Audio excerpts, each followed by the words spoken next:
రామాయణంలో అత్యంత ప్రసిద్ధి పొందిన కాండ సుందరకాండ. సుందరకాండను ప్రతిరోజు పారాయణ చేయాలని పెద్దలు చెబుతూ ఉంటారు.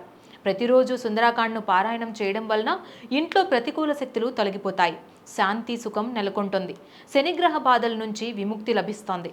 దీనికోసం ప్రత్యేకించి సుందరకాండలోని 48వ సర్గను పారాయణం చేయాలని చెబుతారు. సమస్యల నుంచి పరిష్కారం పొందడానికి కూడా సుందరకాండను పారాయణ చేయడం మంచిది. భయం, ఒత్తిడి, ఆందోళన నుంచి కూడా సుందరకాండ బయటపడేస్తోంది.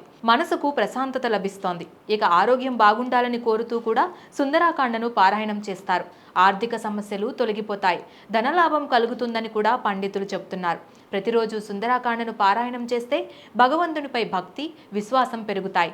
సుందరకాండను ఎలా పారాయణం చేయాలనేది కూడా ముఖ్యమే. శుభ్రమైన ప్రదేశంలో కూర్చొని పారాయణ చేయాలి.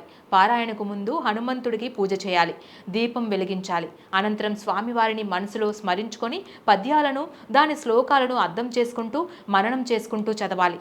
అర్థవంతంగా అర్థం చేసుకుంటూ చదివినప్పుడే పారాయణ ఫలితం లభిస్తోంది.